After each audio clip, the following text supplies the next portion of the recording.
Bom dia, galerinha do sexto ano. Aqui quem fala é Jonathan, certo? Professor de Educação Física. E hoje vamos dar continuidade, certo? Ao conteúdo que nós estamos trabalhando nesse início do quarto bimestre, que será avaliado nas provas AD e AT1, certo? Então, mais uma ferramenta para servir de ajuda, certo? Para a obtenção da melhor nota, que são o handebol e o futsal. Então, de imediato, o que nós vamos falar aqui do futsal? O futsal, ele meio que é uma adaptação, sabe, do futebol de campo, trazido para as quadras, para uma maior facilitação à prática. Porque se nós formos pensar, o futebol de campo vai necessitar de 11 jogadores de cada time, no caso, já vão 22, e um espaço aberto grande para o local do futebol de campo. Já o futsal, ele vai precisar, com 10 jogadores, já se tem os dois times, certo? Ou seja, menos da metade. Então, isso facilita a sua prática, certo? A sua difusão. Por isso que ele é um esporte que, além de ser recente, certo? Ele é um esporte muito difundido, principalmente no nosso país, e várias escolas praticam, certo? Então, em linhas gerais, nós estamos vendo aqui a marcação da quadra de futsal, todas as marcações, certo? Onde nós temos a linha de fundo, certo? Aqui no cantinho, a área. A área do futsal, ela tem que ter 6 metros de extensão, certo? Que é onde é batido o pênalti, na linha da grande área.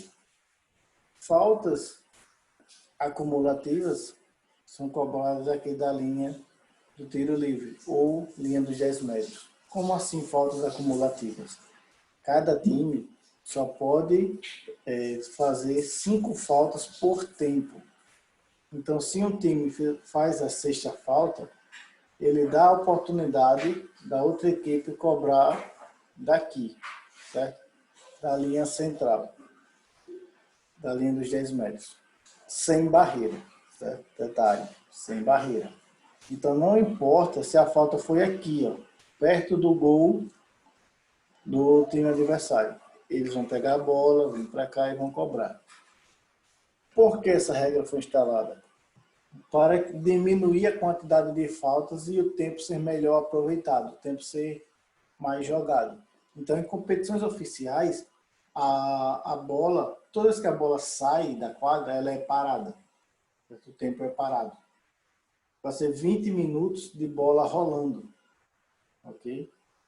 Foi gol, vai iniciar o primeiro ou segundo tempo, a saída é da zona do círculo central. Ok? Substituições podem ser feitas ilimitadas, certo? À torta e à direita.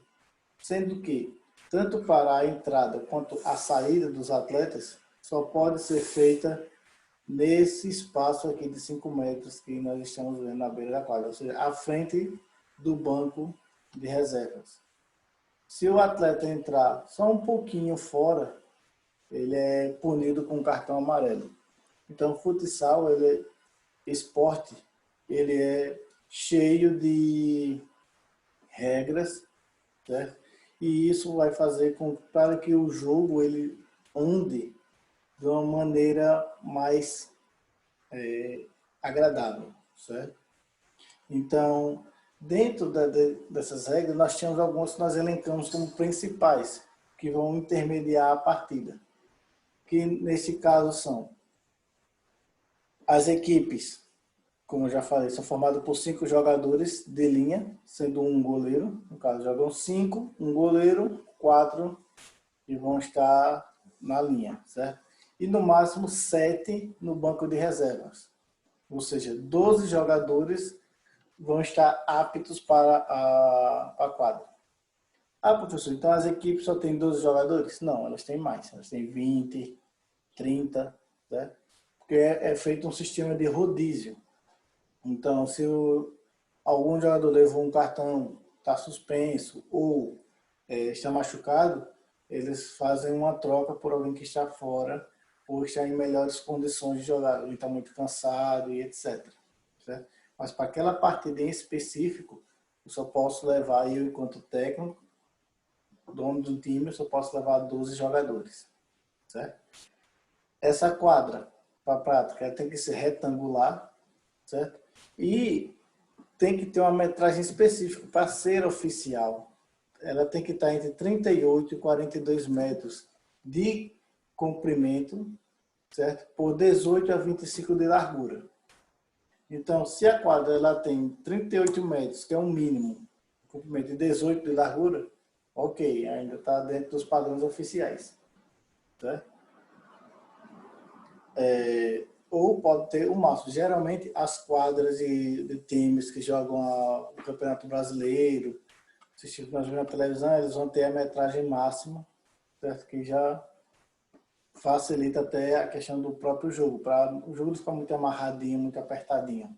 Eles terem mais espaço para desenrolar as ações ofensivas e defensivas dentro da partida. Né?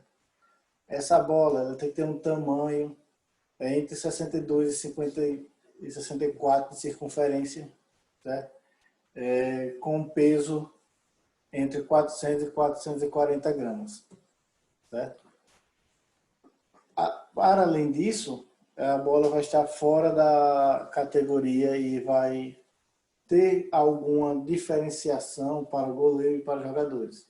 Então, tudo isso é feito a análise e julgado, certo, pela comissão organizadora da partida.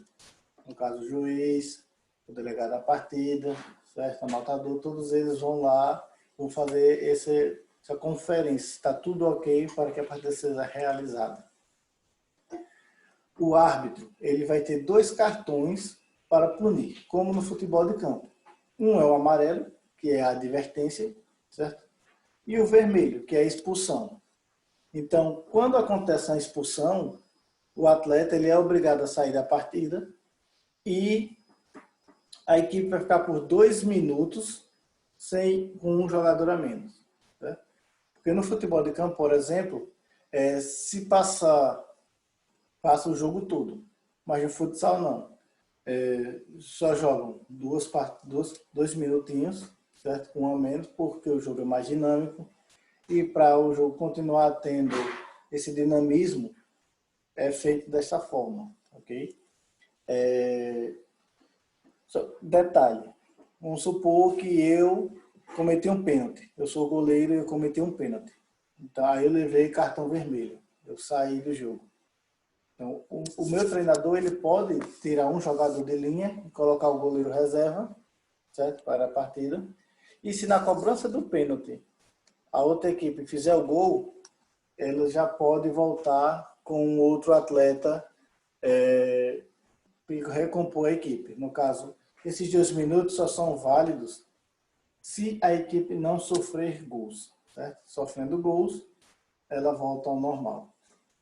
Substituições ilimitadas e o tempo 40 minutos dividido em 2 tempos de 20. Certo? Enquanto pessoas que vão participar da ação, nós temos 2 árbitros, certo? O principal e o auxiliar, que eles vão estar julgando e designando as funções ao lado do campo, certo? Ou seja, o que é falta e o que não é para dar uma maior rigidez à partida e coerência, certo? E fora da quadra, na mesa, vão ter um cronometrista e um anotador, que eles são responsáveis em marcar tudo que é feito, quem fez os gols, o minuto que fez o gol, quem levou o cartão, se alguém está entrando fora da linha, se está acontecendo alguma irregularidade lá fora, eles ficam observando e, caso seja necessário, eles vão apontar para os árbitros, certo? Essa função. Então, dentro desses 5 atletas que entram para a partida, geralmente nós vamos ter um goleiro, certo? O fixo, que ele é um jogador que é mais organizador e tem tanto na defesa quanto no ataque, certo? Ele é uma dos cabeças do time, é alguém pensante, certo? Os alas esquerda e direita, que eles vão apoiar tanto o pivô, que é o atacante principal, quanto voltar para ajudar o fixo na marcação, certo? Então, no futsal, todo mundo ataca e todo mundo defende. É um pouco diferente do futebol de campo, em que só tem um zagueiro, que raramente ele vai para o ataque, só quando é bola parada, etc. Não, aqui todo mundo sobe, todo mundo desce. Certo? É um jogo que ele tem que ser bastante dinâmico, e por isso que as substituições são ilimitadas, porque como tem que estar correndo o tempo inteiro, cansa muito mais rápido. Então essa troca ela é feita dessa forma justamente para facilitar, ok? Dentro dos fundamentos básicos do futsal, nós vamos ter o passe, que é a ação de enviar a bola de um atleta para o outro. O drible, que é uma ação de enganar a marcação e conseguir passar por ele. Cabeceio, que é tocar a bola com a cabeça, seja em direção ao gol ou a algum colega, algum parceiro. Chute, esse chute ele tanto faz em movimento ou parado, que é a ação de tentar fazer o ponto, no caso, o gol. Certo? Recepção, que é como eu domino essa bola.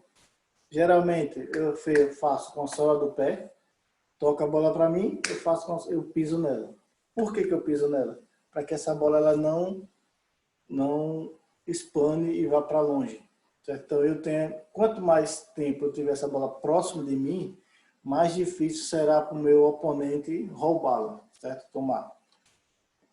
A condução, que também tem que ser feita com essa bola próxima do pé, ou seja, se eu faço o gol do outro lado, eu tenho que levar a bola até lá, o mais próximo possível do gol. Então eu faço isso de forma que essa bola fique perto de mim, certo? Gerando um melhor domínio dessa ação, ok? Então, basicamente, esse seria um resumo básico, certo, do futsal. Então, com relação a tudo que nós já discutimos na sala de aula, certo? No handebol, é importante salientar o surgimento do futsal, certo? Que eu falei na aula presencial, mas nós temos duas vertentes importantes para o surgimento do futsal. Uma que ele surgiu no Uruguai, certo? Pelo professor Seriani, e o outro que ele surgiu no Brasil, em São Paulo. Ambos em meados de 1940, certo? Onde, por conta dessa dificuldade de ter campos para jogar futebol, adaptaram para uma quadra de basquete.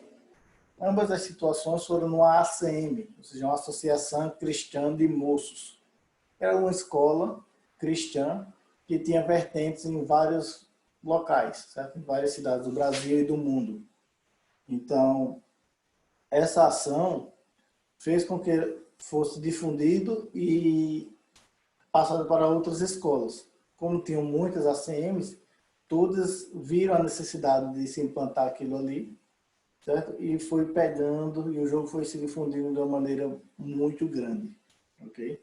Mas em viés científicos, em viés de aceitação, aceita-se que o Uruguai é a original, é a verdadeira por conta dele ser um pouco antes. Então, a informação ela se daria de uma maneira muito mais difícil que hoje em dia.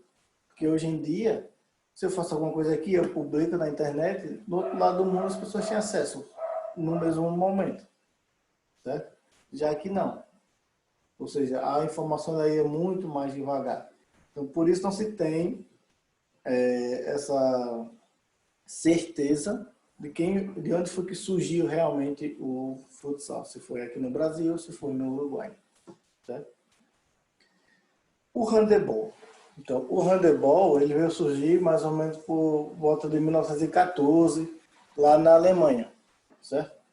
E ele era jogado em um campo de 11, como se fosse futebol. Ou seja, era uma adaptação do futebol de campo.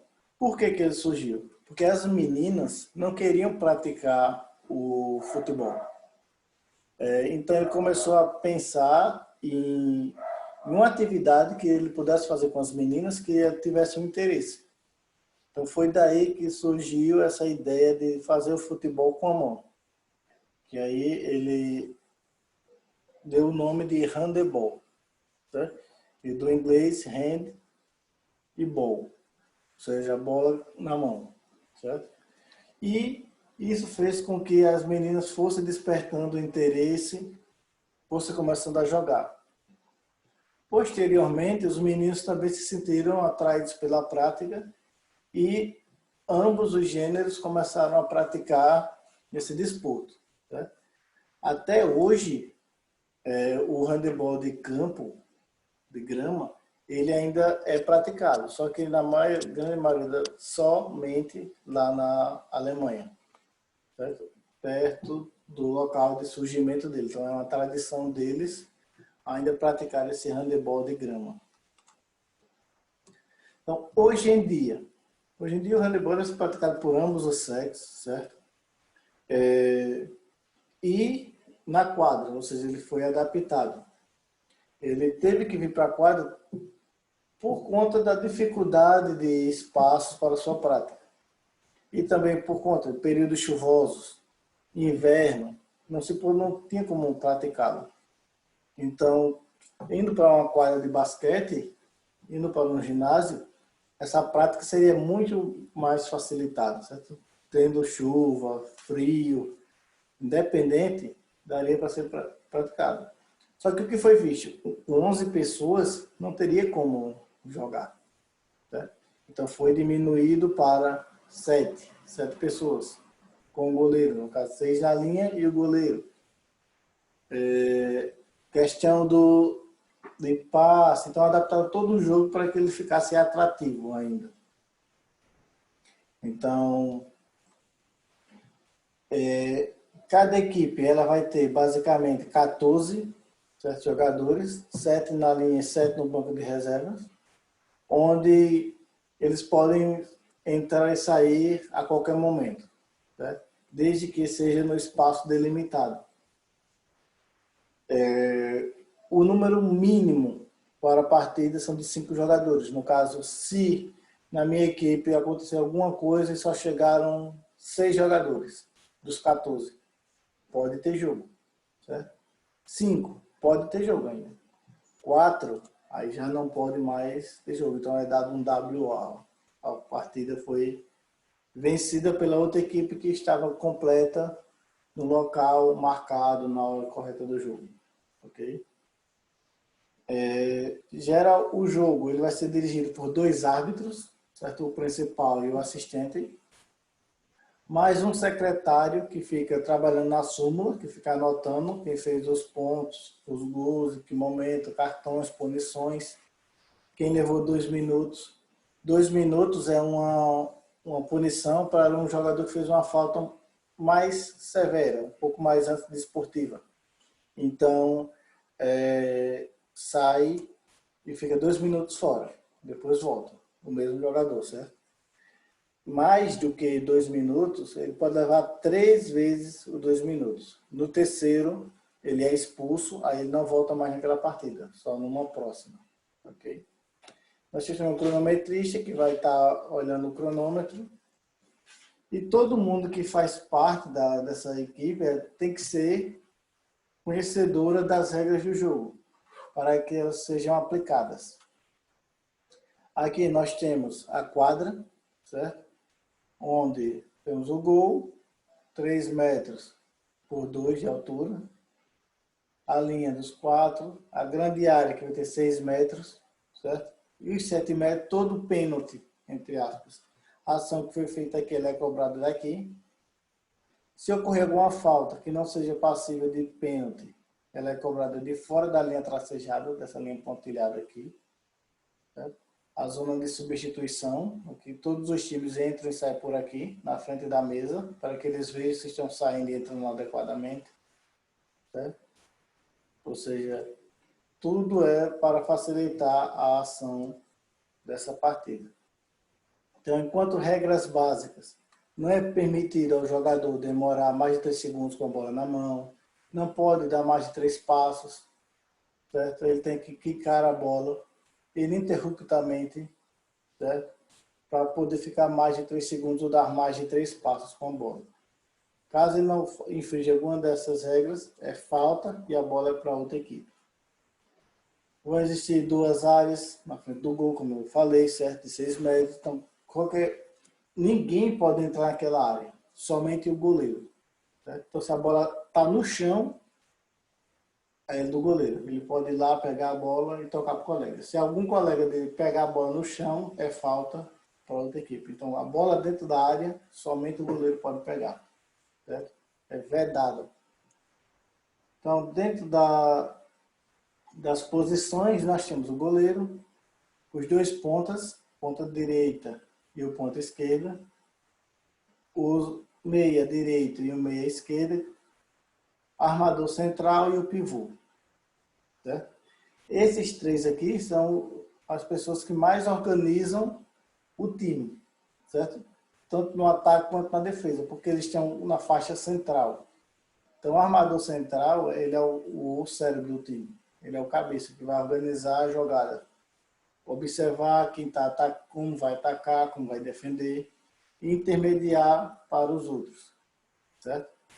Então, o pivô é o cara que fica infiltrado dentro da defesa adversária. Então, eles estão aqui tocando a bola e o pivô está lá procurando um espaço, tentando arrumar algum mecanismo para finalizar a jogada e fazer gol.